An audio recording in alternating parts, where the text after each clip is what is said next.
Dardlarini kulgi ortiga yashirgan ulkan qalb sohibi, qiziqchi Obid Asomovni xotirlaymiz.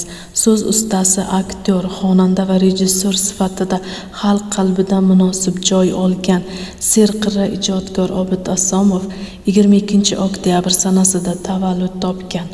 Oradan shuncha yil o'tdi, ammo o'zbek tomoshabinlari Obid Asomovni unutgani yo'q. Uning ishtirokidagi filmlar, konsertlar hamisha o'z tomoshabiniga ega. Obid Asomov 1963-yili Toshkent shahrining Chilonzor tumanida dunyoga kelgan. Oilada 4 farzandning ikkinchisi bo'lgan. Bu jamoa qisqa vaqt ichida xalq ko'ngliga kirib boradi va tan olinadi.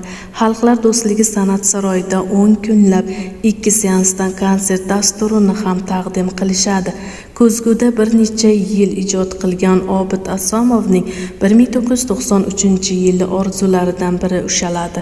U shogirdlarini jamlab Obid teatrini tuzadi.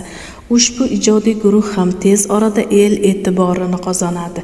Keyinroq Obid Show, To'ylar muborak, Qovun tushdi kabi muvaffaqiyatli loyihalar yaratiladi. 2018-yilning 11-dekabrida yurak xuruji bilan kasalxonaga yotqizilgan Obid Asomov o'z vaqtida tibbiy yordam ko'rsatilganiga qaramay 14-dekabr kuni vafot etgan. 55 yoshida olamdan o'tgan aktyorning sevimli mashg'uloti qush boqish bo'lgan. 1996-yil O'zbekiston Respublikasida xizmat ko'rsatgan artist unvonini olgan. Obid Asomov vafotidan keyin yana 2021-yilda fidokorona xizmatlari uchun ordeniga loyiq ko'rildi.